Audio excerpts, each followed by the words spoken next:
In this experiment, you're going to look at how effective is hand washing.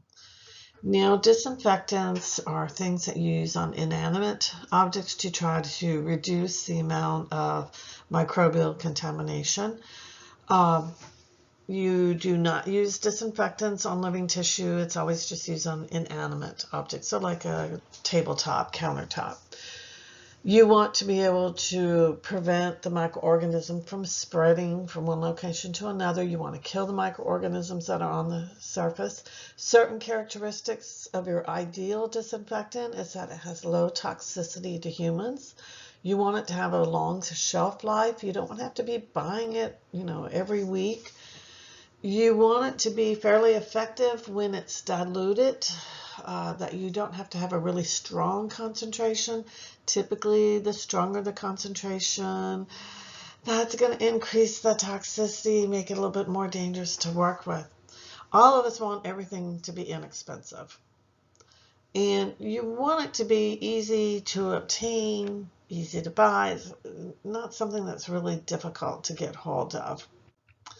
In terms of hand washing, obviously everyone has microorganisms on their hands. You have the good guys there. You don't want to lose the good guys. They're preventing a lot of your more serious pathogenic ones from taking up residence on your hands because it's already occupied. Can you sterilize your hands? Absolutely not. Sterilization means that you would kill everything on the surface. Anything that would sterilize your hands is going to cause horrible damage to your hands. So you can't sterilize them.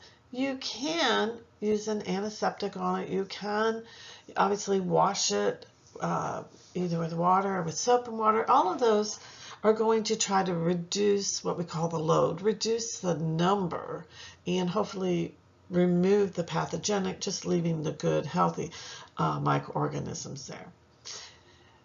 Now, some people will look at, is it the type of soap that I'm using that's, really the most important thing?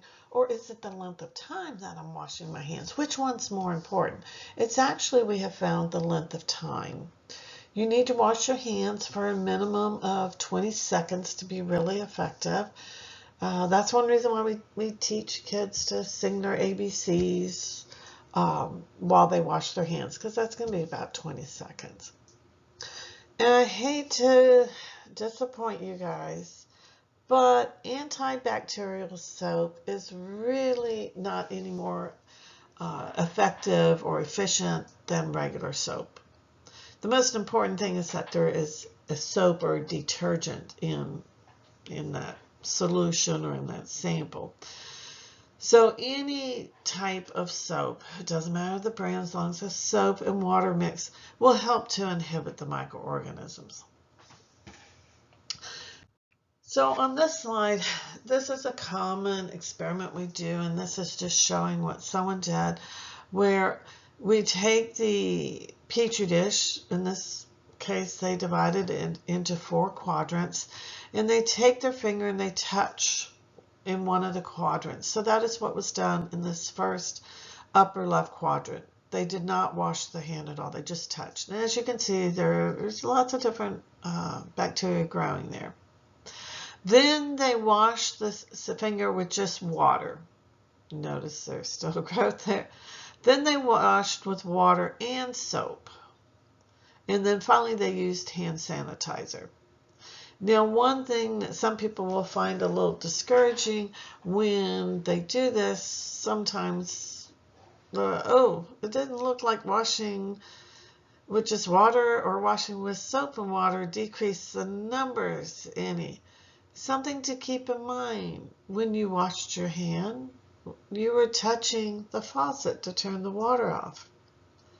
What's growing on the faucet? What's growing on the handle of the paper dispenser? When under normal conditions you wash your hands, say in a public bathroom, and then you touch the dispenser to get the paper towel to dry your hands. What's on that? In general, the thought is with soap and water for 20 seconds is effective for washing your hands. Now, one thing I will say about hand sanitizer, because since COVID that has become much more popular for people to use that, it can be effective in reducing the load on your hands, the microbial load on your hands. One thing to keep in mind, if you do choose to use hand sanitizer, especially if you're going to use it a lot throughout the day, most hand sanitizers have alcohol in them, and that's going to end up drying your hands out. The more you dry your hands, the drier they get, the increased chance of getting small cuts. That disrupts the integrity of your skin. Any type of cut, scratches, will increase the chances of bacteria being able then to enter the body through that cut. It's like opening a door for them. So just be aware of that. I'm not saying you can't use hand sanitizers. There's times when, yes, that's fine. I'm just saying be careful about how much you're using it in the course over a 24-hour period.